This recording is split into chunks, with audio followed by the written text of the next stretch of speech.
If you got kids and you have not opened any investment accounts for them yet, you're going to be leaving serious money on the table. And I'm talking about four specific accounts that can set your child up for life. And that's the Custodial Roth IRA, the 529 College Savings Plan, and the UTMA or UGMA account. And if you've just had a baby or you're planning to have one between now and 2028, there's the Trump account from the One Big Beautiful Bill that drops $1,000 of free government money into your kid's account the moment they're born. And according to recent data, less than 30% of American parents have started any kind of investment account for their children, which means 70% are missing out on decades of compounding growth. So let me break down each of these accounts step by step and show you exactly how they work, what the tax benefits are, and which one makes the most sense for your situation. Now, let's start with the Custodial Roth IRA because this one is an absolute game changer. If your kid has any kind of earned income, and I don't have one set up for my daughter just yet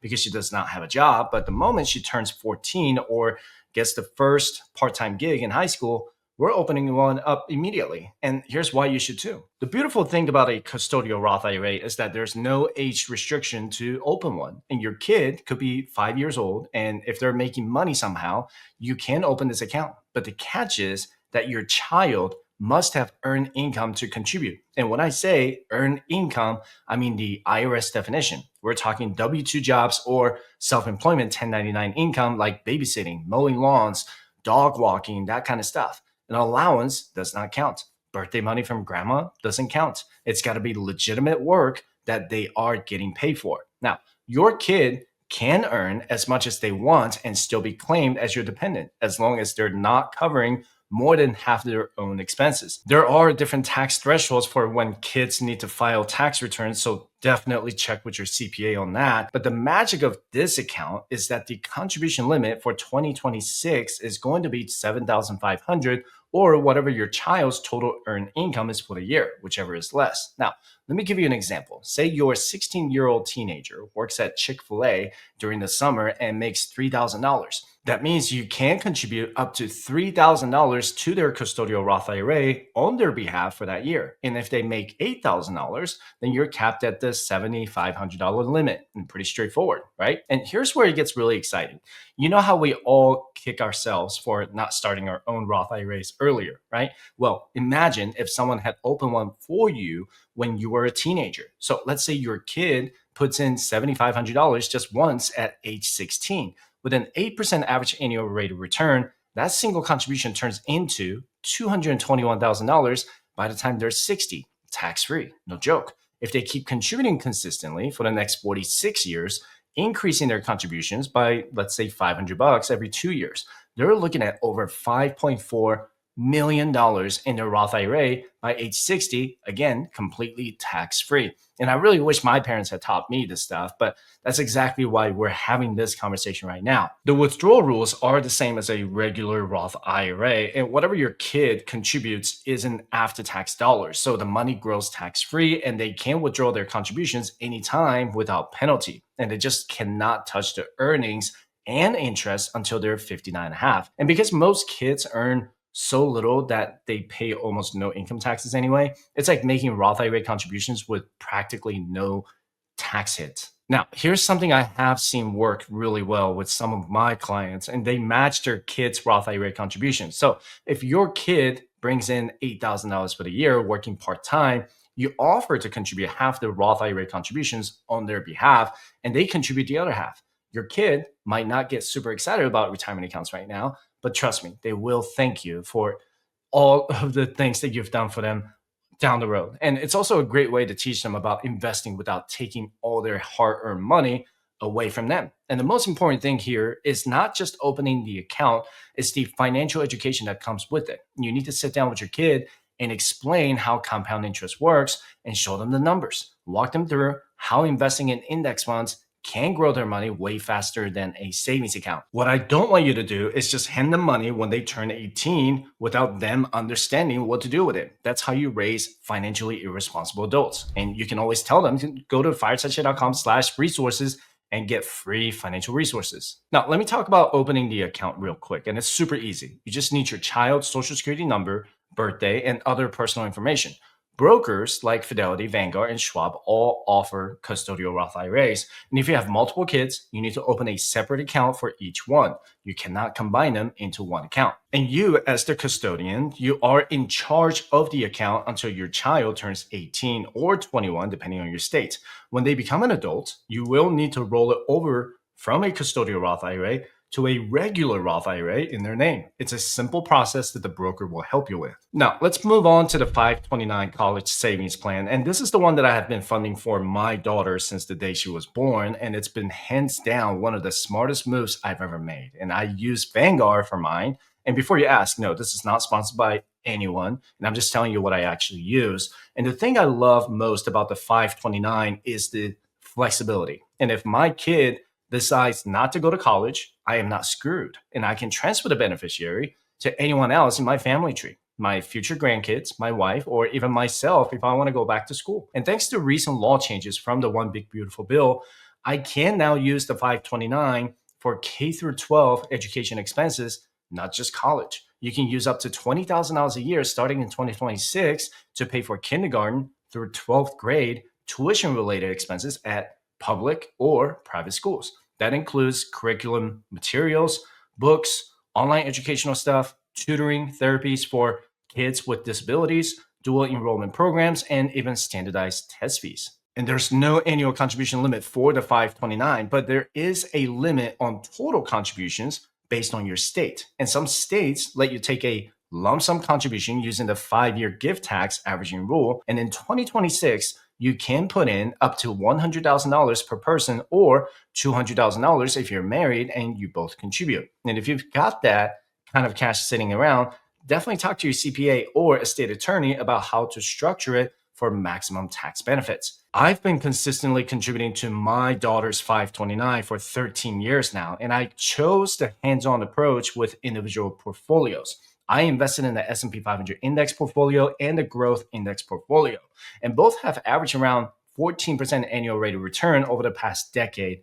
Will they keep doing that for the next 10 years? Nobody knows, but I am sticking with them until she goes to college because that's what makes sense for my situation. And if you want to be more hands-off with your 529 investment strategy, you can choose target date enrollment portfolios, and those work just like target date retirement funds. And you pick the target date based on your child's expected graduation year, and the fund automatically adjusts the asset allocation as they get closer to college age. And it becomes more conservative over time to protect your money from market volatility when you actually need to use it. And another huge advantage is that there are no time or age limits on using a 529. So the money and all the earnings can stay there indefinitely. And I can hold this account forever if I want. Even if my daughter does not use it, I will keep contributing because it's part of my generational wealth building plan, and I can pass it on to my grandkids or other family members down the line. And that's the beauty of having control over this account. Now, let me tell you about something that got passed with the Secure Act 2.0, which is a total game changer. So since 2024, you could roll over up to $35,000 from a 529 into your kids' Roth IRA over their lifetime. But there are rules you need to know. The 529 has to be open for at least 15 years before you can make any rollovers. You cannot roll over contributions you made in the last 5 years. So if you open a 529 and didn't contribute anything for the first 10 years, then start contributing in the last 5 years. You're going to have to wait another year to get past that 5-year rule. The rollover amount each year is also limited by the annual Roth IRA contribution limit. So in 2026, let's say with the Roth IRA limit projected to be $7,500, that's the maximum you can roll over in 1 year. If the limit increases in future years, then that becomes your new maximum. Assuming the Roth IRA limit remains at $7,500, and you could roll over that amount each year beginning in 2026, and would finish up the full $35,000 lifetime rollover limit in 2030 when you hit the $35,000 lifetime cap with a final rollover of $5,000. But before you make that rollover, your beneficiary needs to have earned income in the same year that's at least equal to the amount being rolled over. So if you're rolling over $7,500 in the coming 2026, your kid is going to need a job that pays at least $7,500 in the same year. If they earn less, like $5,000, then the maximum rollover is $5,000 for that year. Makes sense so far, right? The awesome part is that the Roth IRA income limits do not apply to the 529 to Roth IRA rollover. So in 2026, if your modified adjusted gross income is above certain thresholds as a single individual or married couple, you would normally have to do a backdoor Roth IRA conversion, but those income limits do not apply to this rollover. You should check with your state law though, because some states do impose taxes on rollovers if the dollars received a state tax break going in. And remember, it has to be a direct trustee to trustee rollover. You cannot take the money out yourself and then deposit it into the Roth IRA. The 529 provider has to transfer it directly to the Roth IRA custodian, and the rollover has to be the same beneficiary. You cannot roll it over to someone else's Roth IRA. Now, let's move on to the UTMA or UGMA account, and I call them UTMA or UGMA. And I've had one open for my daughter for several years now. And the big difference between these two is that a UGMA is limited to cash, stocks, mutual funds, bonds, and other securities. An UTMA can have all of that plus real estate properties. They are structured like trusts, but specifically for minors. UGMA stands for Uniform Gift to Minors Act, and UTMA stands for Uniform Transfers to Minors Act. And I opened a UTMA for my daughter, not just for education, but for other expenses that will help her when she becomes an adult. When she turns 18, she gets full control of the account. She can use it for a down payment on an apartment or house, buy a car, or whatever else she needs to get started in the real world. And the key thing to understand here is that there are not really any tax advantages like you get with a 529 or Roth IRA. If you sell investments inside a UTMA or UGMA, you will pay capital gains taxes on the profits. You also pay taxes on any dividend payments. And unlike the 529, you cannot transfer these accounts to another beneficiary. Once you set it up for your kid, that's it. They are the only beneficiary. That's just how these accounts work legally. You also need to be aware of the annual gift tax exclusion, which is $19,000 for the year 2026. I don't contribute massive amounts to my daughter's UTMA, but I know she will have enough by the time she's 18 to give her a solid head start. If you don't like the idea of your kid having full control at 18, you might want to consider setting up a trust instead, because a trust lets you dictate when they actually get access to the money. You could set it up so they get a portion at 25, another portion at 30, and the rest at 35 if you want. And that gives you way more control. The nice thing about UTMA and UGMA accounts is that you can use them for pretty much anything that benefits the child. Education, yes, but also a car, travel expenses, starting a business, whatever. There's no restriction on qualified expenses like there is with a 529. The downside is the lack of tax advantages and the fact that it becomes their money at 18, whether they're ready for it or not. If you decide to transfer assets from an UTMA or UTMA to a 529, you will have to liquidate everything inside the UTMA first and pay capital gains taxes on any profit. So you want to think carefully before opening a UTMA if education is your primary goal. The 529 might be a better choice in that case. Now, let me talk about this Trump account that has been making waves in the media since the president signed the One Big Beautiful Bill into law back on the 4th of July. And a lot of people have been asking me whether they should go with a Trump account or stick with the traditional 529. So let me break down what we know. The Trump account and the 529 share some similarities, and both are designed for long-term saving and investing over several decades. Both give you tax-deferred growth, meaning you don't pay taxes on the earnings each year while the money is just sitting there compounding. And the tax part only comes into play when you actually withdraw the money. And with both accounts, you are limited to professionally managed portfolios. You cannot pick individual stocks like you might in a regular brokerage account. For 529s, these are usually age-based portfolios or index funds you can choose from. For Trump accounts, the investment options are even more limited. And according to the bill, it needs to be a mutual fund or ETF that tracks a qualified index like the S&P 500, does not use leverage, and has annual fees under 1%. So you're probably looking at funds like Vanguard's VOO or VTI, or index funds like VFIAX or VT-SAX. Pretty simple, low-cost index fund investing. But here's where they really start to differ. Trump accounts are more like a traditional IRA than a Roth, when it comes to taxes on withdrawals. Even though you put money in that you have already paid taxes on, when you take it out later, the earnings portion gets counted as regular taxable income. And so distributions can begin when your child turns 18, but if you pull funds out before then, or for things that are not considered qualified expenses, like certain college costs or a first time home purchase of up to $10,000 in your lifetime, you could face a 10% penalty on those earnings plus income tax. So for eligibility, the Trump account requires your child to be under 18, a US citizen or resident with a social security number, and at least one parent also have to have a valid social security number. And parents can contribute up to $5,000 a year until the child turns 18, and your employers can chip in up to $2,500 annually, which counts towards that $5,000 limit.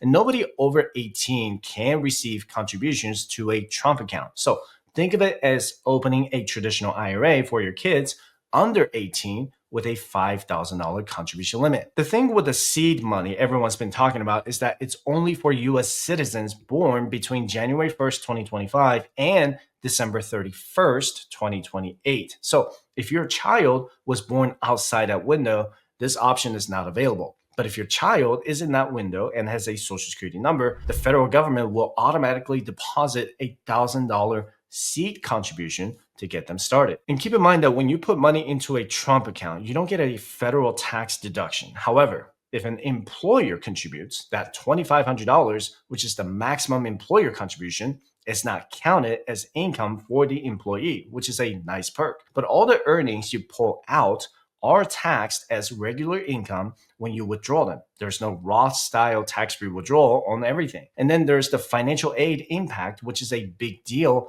if you're counting on need-based assistance. Trump accounts are likely going to be considered student assets under FAFSA rules, meaning up to 20% of the account's value could count against financial aid eligibility. And that could significantly reduce the amount of need-based federal aid your kid receives.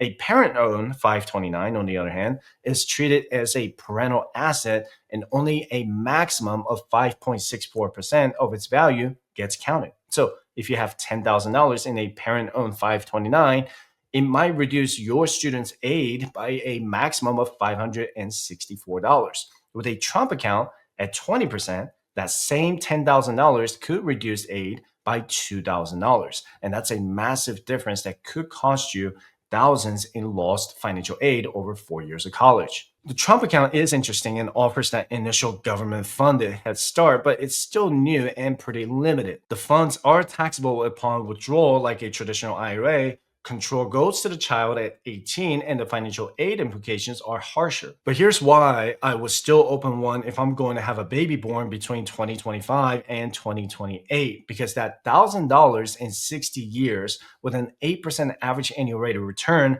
becomes over $100,000. And if you contribute $5,000 a year for 18 years with an 8% return, that's $187,255 by the time your baby turns 18. And if your child does not touch that $187,000 for another 42 years until they're 60, that money could turn into $4.74 million. And those are real numbers that show the power of starting early. Now, once the Trump account becomes available in July 2026, it is expected to be offered by brokers like Fidelity, Schwab, and Vanguard. The government's $1,000 contribution will probably comes as a direct deposit from the Treasury Department.